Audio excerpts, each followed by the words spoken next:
ma'am. Sino ho nagluto nito? Aurora! Anak, halika dito. Dali.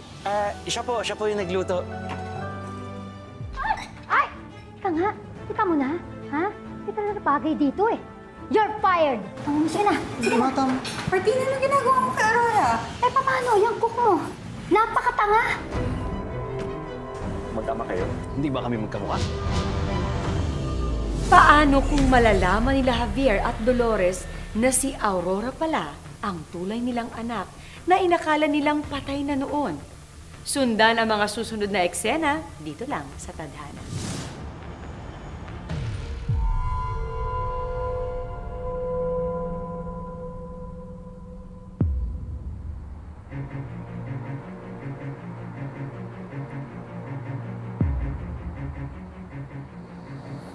Hindi na may kakaila na ang inalayo kong anak ni Javier at ni Dolores ay si Aurora. Ano sabi mo? Ha, Dante? Ano? Pina-DNA test ko secretly si Javier at Aurora. Mag-ama sila. Ano ba pinagsasabi mo, ha? Eh di ba nga, pinatay mo na nga yung bata?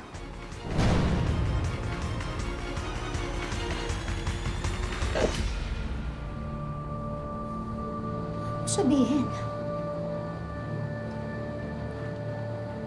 Huwag mo sabihin hindi mo ginawa. Dante. Ha? Napakatanga mo! Hindi ka ba nag-iisip? Ba't hindi mo sinunod yung inuutos ko sa'yo? Hindi ako kasing sama mo. Hindi ko kayang kumatay ng isang inosenteng bata. Kaya ang ginawa ko, pinagpalit ko sa isang patay na sanggol ng anak nila. Pagkatapos iniwan ko sa isang karinderya. After many years, nagkakilala si Dolores at si Aurora. Tadhana na ang gumawa ng paraan para makilala ni Aurora yung mga magulang niya. Tadhana! Nagsasabi mo! Bakit? Ha? Ba't di ka nag-isip? Alam mo ba yung ginawa mo? O ngayon ano? Ano gusto mo maramdaman ko? Magtatalon ako sa tuwa? Ha? Dahil sa Lecheng Magical Reunion na yan? Tigilan mo na yung kasamaan mo! Pagbalik nila from their business trip, lilinisin ko ang lahat. Hindi. Hindi mo gagawin yan. Bakit? Sa tingin mo, ganun kanila kadaling mapapatawad? Ganun-ganun lang yon? Kung ano man ang kabayaran sa kasalanan ko, tatanggapin ko yun. Sandali! Dante! Tawan mo ako! Teka! Dante!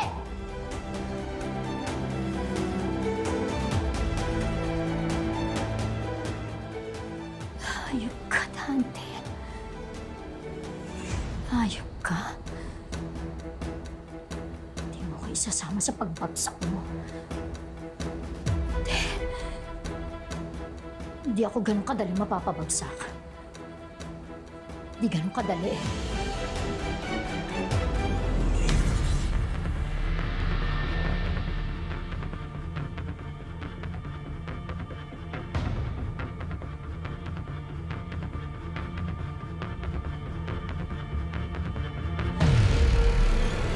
Anong ginagawa mo dito? Madalas ako nagpupunta rito para dalawin ang anak natin na si Camila. Huwag na huwag mong mababanggit ang pangalan ng anak ko. Wala kang karapatan. Dolores, patawarin mo ako. Araw-araw ako nagsisisi.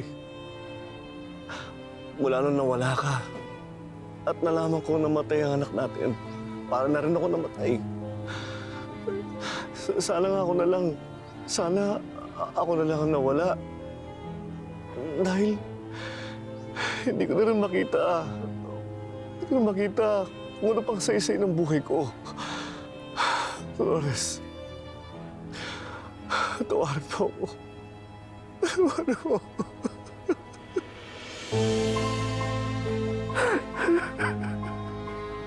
Nung mamatay ang anak ko, Nangako ako, paghihigantihan kita at ang pamilya mo. Nakukunin ko lahat ng meron ka.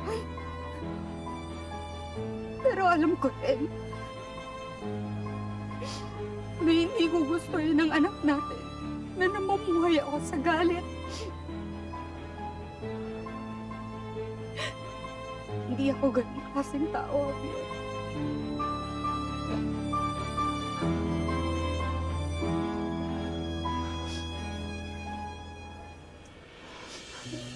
Dolores. Mahal na mahal pa rin kita. Kaya mo makabawi ako sa'yo. Kahit para lang sa anak natin. Kung may mga gawa lang ako para may balik ang buhay ni Camila. Kung pwede lang. Kung pwede lang.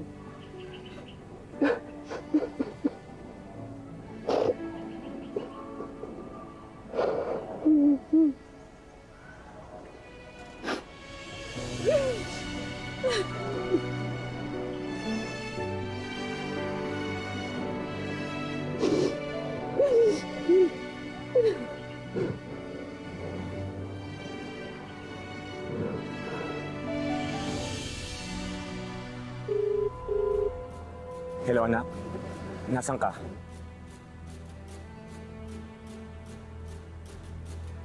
Anak, come see me as soon as you're free. Ha? May kailangan ako sabihin sa'yo in person. Tungkol ito kay Aurora. Ha? Alam ko na nagkakamabutihan kayo. Sige.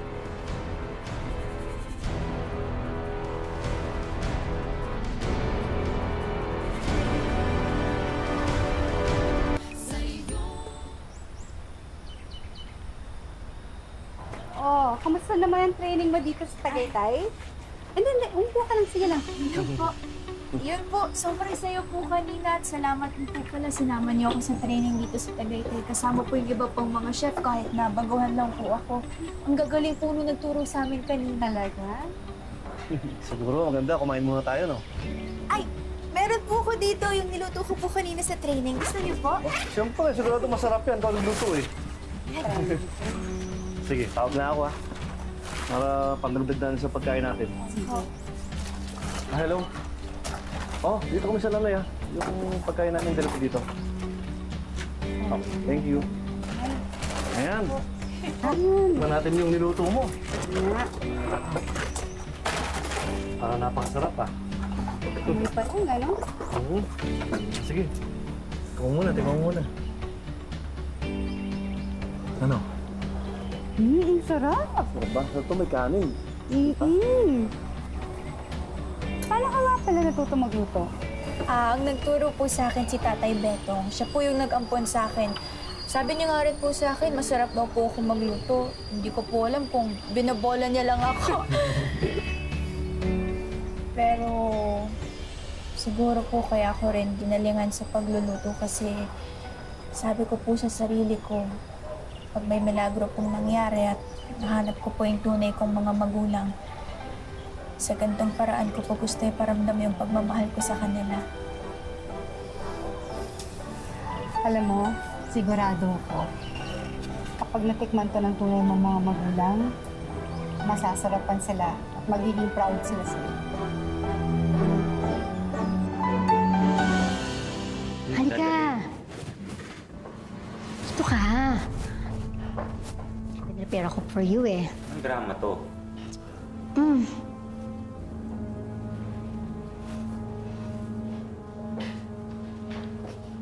Ano to? Plane tickets to the Caribbean. Alam mo kasi, Dante, naisip ko, if you really want to come clean with what you did, hindi mo naman kailangan makulong. Aaminin natin lahat. Lahat ng ginawa natin. Pagkatapos, aalis tayo. Pupunta tayo sa malayo. Malayong malayo. sasama natin si Jacob. Magsisimula tayo ng panibago. Paano yung yaman niya, Javier? Hindi mo ba habulin yun? Aanhin ko yung yaman. Kung masisira naman ang pamilya natin.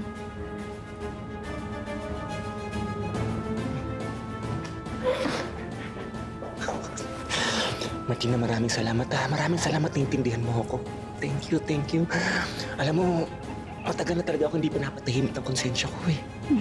Thank you talaga. Thank you for understanding me. I know. I could imagine kung gaano kabigat ang dinadala mo. Oh, ano ba? Halika na, kumain na tayo. Upo ka na dyan. Alam mo ba, ito ngayon ang bagong recipe namin sa hotel. Kaya, syempre, ito ngayon ang pinrepare ko for you. Sarap ba to? Oo! Kailangan may kanin to. Syempre, ito yung rice mo. Amihan na. Kala ko naman kasi hindi ka na nagra-rice eh. Nakaparais ako dito. Sige, kain ka lang dyan, ha? Maramit yan. Para sa'yo lahat yan. Kaya ka? Ikaw di kakain. Eh, kakakain ko lang kanina. Nagmerienda kasi ako eh. Buti na ha. Gagawin ko ang lahat para hindi masaya tayo.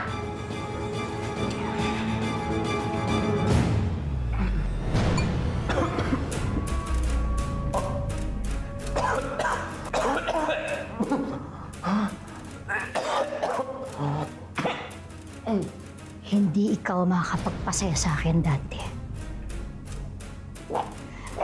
Hindi ko ganun kadaling bitawan ng yaman na dapat para sa akin. Kasi naman, dapat nilibing mo ng sikreto natin.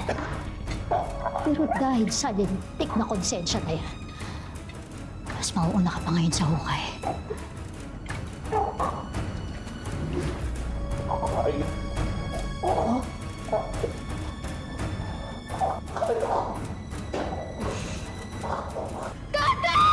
Ano nangyari sa'yo? Tulong! Tulong! Tulong! Tulong! Bilisan mo! Tumawag ka ng ambulansya! Bilisan mo! Joshua! Asal mo! Bilisan mo! Sabi ko na! Bilisan mo! Katanga mo! Bilisan mo na! Bilisan mo! Dante! Dante! Asawa ko! Dante! Dante!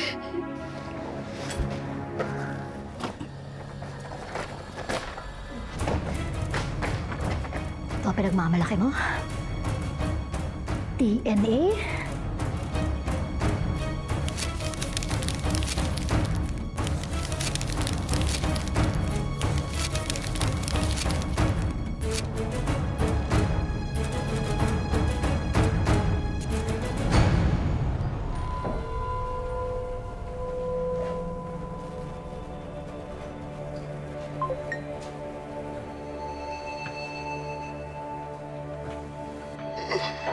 Hindi ko alam kung magtatagal pa ako. Kapag natuluyan ako, si Martina ang may gawa ng lahat.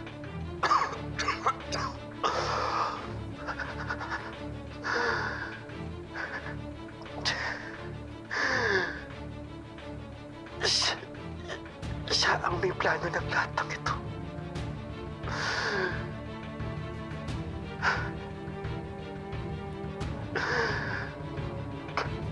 Gusto ko lang aminin. Gusto ko lang aminin ang lahat.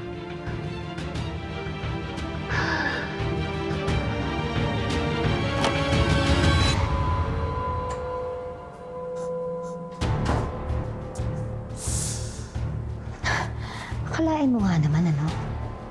Totoo pala talaga. Ang masamang damo, hindi agad namamatay. Ayun ka, Martina. Asawa ko. Ayun ka. Ikaw naman kasi. Kung hanggang sa kamatayan, dinala mo ang sikreto natin, di sana, di ba?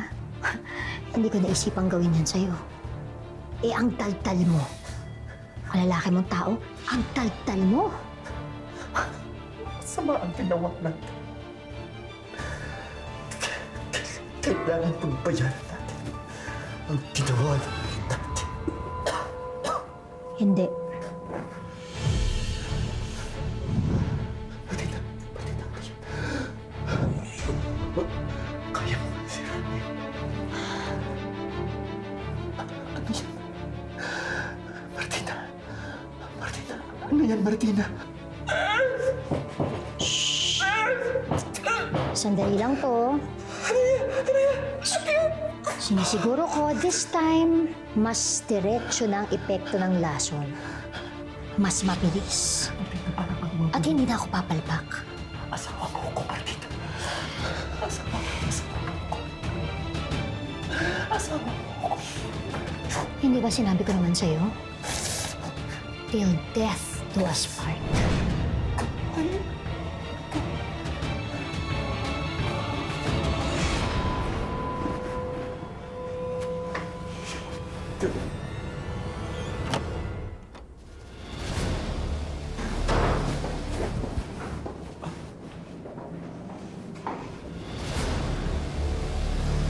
Tatlo.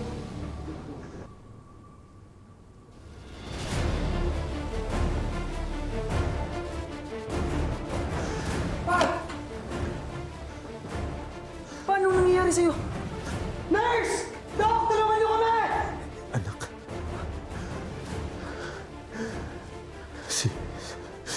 Si Aurora. Ang mga magulang niya. Si Javier at Dolores. Ma. Wala na po si Papa. Hindi na kinain ang katawan niya. Jacob! Punta na ako dyan ngayon na, ha? Pero bago siya mamatay, inamin siya sa akin. Ano? Ano sinabi? Kailangan malaman nila Tito Javier at Tito Dolores ni Aurora. Hindi, wait.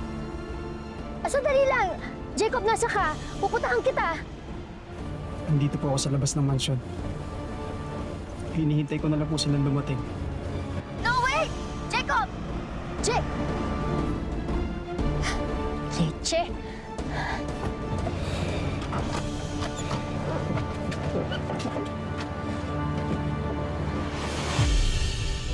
Kaya siguro ako bumalik. Dahil alam ko, sa puso ko na buhay ka pa. Masaya po ako na magkakasama na ulit tayo. Hindi po ako napagod maniwala na mahanap ko po ulit kayo.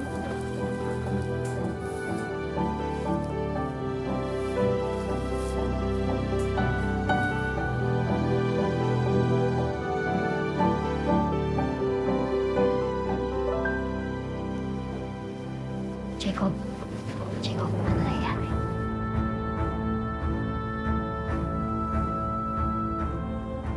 Sinabi na ni Jacob lahat. Inamin ni Dante bago siya namatay na ipinalit niya yung patay na sanggol ng anak namin sa ospital. At si Aurora, ang totoo naming anak. At linanan niyo lahat yon? Ate Martina, totoo bang may kinalaman ka sa pagkawatak-watak ng pamilya ko? Ha? Pinagmuhan yung patay anak namin ni Dolores para tuloy kayo maghiwalay! Oo.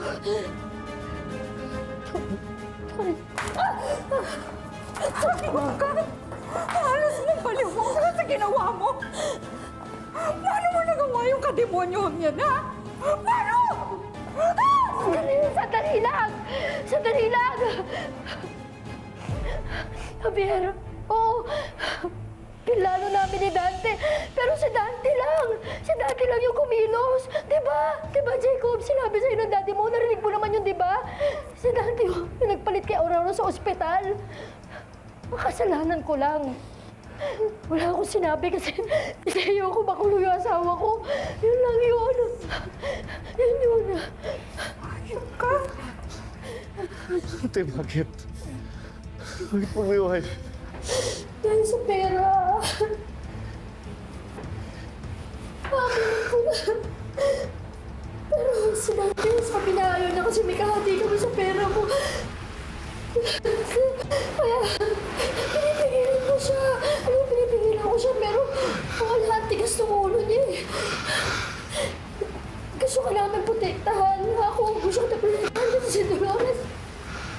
Dolores, sinagaw ko na niya sa kamit eh. Nawawala ka na sa kamit eh. Javier, kapatid mo ako. Mahal na mahal kita. Kaya ko nagawa yun. Ha? Pakinggan mo ako. Javier, mahal kita. Gusto ko tang proteksyonan. Gusto ko tang protektahan. Kasi mahal kita. Yun. Maniwala ka sa akin. Hindi mo ko mahal! Ang ginagawa mo, hindi ginagawa ng nagmamahal. Hindi kita kailangan sa hotel, sa bahay ko. Hindi kita kailangan sa buhay ko, sa pamilya ko! Javier! Kaya ikaw, lumayas ka na! Javier! Lumayas ka na sa buhay ko! Javier! Lumayas ka para sa pamilya ko! Sandali! Lumayas ka sa pamilya ko! Javier! Lumayas ka! Bakit ganun? Lumayas ka! Javier! Layas! Layas!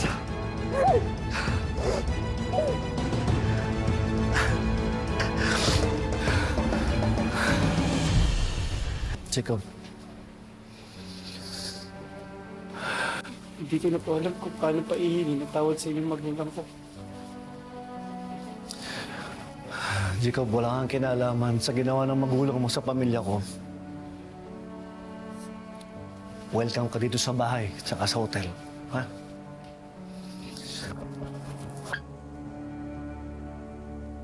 Jacob, ikaw ang naging daan para mahanap ko yung tunay kong pamilya ulit. Salamat.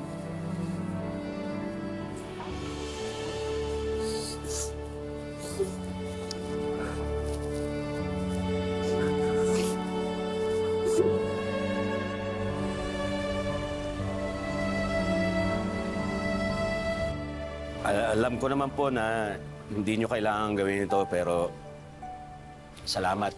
Salamat pa rin po. Nagpa-DNA test kayo para makampante naman ako na ibinabalik ko sa kanyang totoong magulang si Aurora.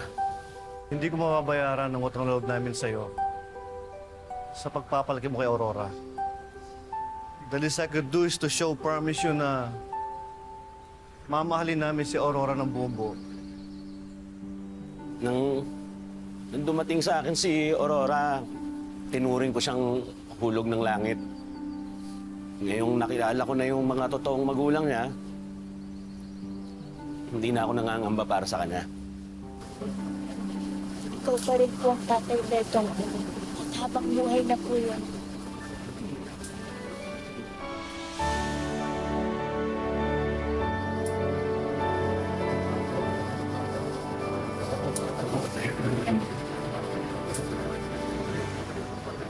Alam mo, walang kasing sakit para sa isang inang malaman na wala na anak niya.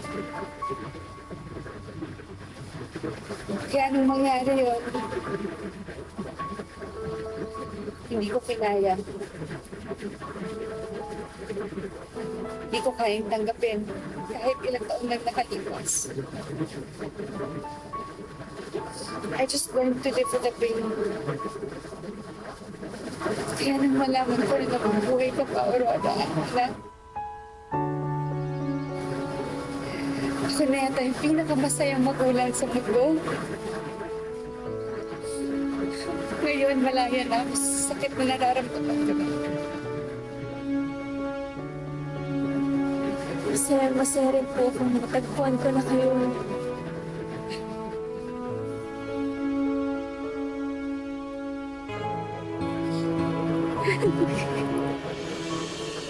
Ay, mukha. Nagdrama pa tayo. Bentong, Inigo, kung meron kayong magustuhan na posisyon sa hotel, welcome na welcome kayo. Huwag kayong mahiyang magsabi lang sa akin. Ay, hindi ko tatanggihan yan. Bakit naman parang atat na atat kang iwanan ako dun sa paresan? Hindi naman ho sa ganun, Mang Beto. Gusto ko lang makasama ulit lagi si Aurora. Ay, ang ibig ko sabihin, paano? Gusto na kitang asarin, Aurora. Naku, Sir Javier, Ma'am Dolores. Ang dami kong ikikwento sa inyo tungkol dito kay Aurora. Tanda mo pa ba nung hinabol tayo ng aso? Kasi naglako tayo ng bayabas kina Mang Tuning. Inigo, Gusto mo matulak sa pool? Hindi, mas maganda kumain muna tayo. Naririnig na yun. Kain muna tayo. Kumain muna tayo. Ano Sige, na sige. kayo? Tara, tara. Javier, ano ba nangyayari? Anong oras na? Wala pa rin yung mga investors. Na isa sa mga investors natin, wala pa. Don't have any idea. Hindi ko alam kung nangyayari.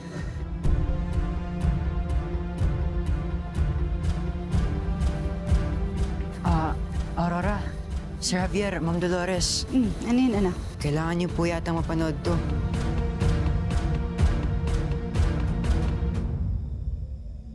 Ano to? Live po yan ngayon sa Terra Dorata Hotel.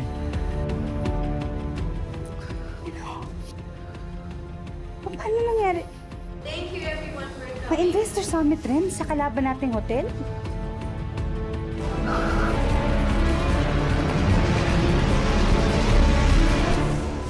Ngayong lumabas na ang totoo, makakalusot pa rin ba si Martina? Sundan ang mas umiinit na tagpo dito lang sa Tadhana. Magandang hapon, ako po si Marian Rivera at ito ang mas pinalakas na Tadhana.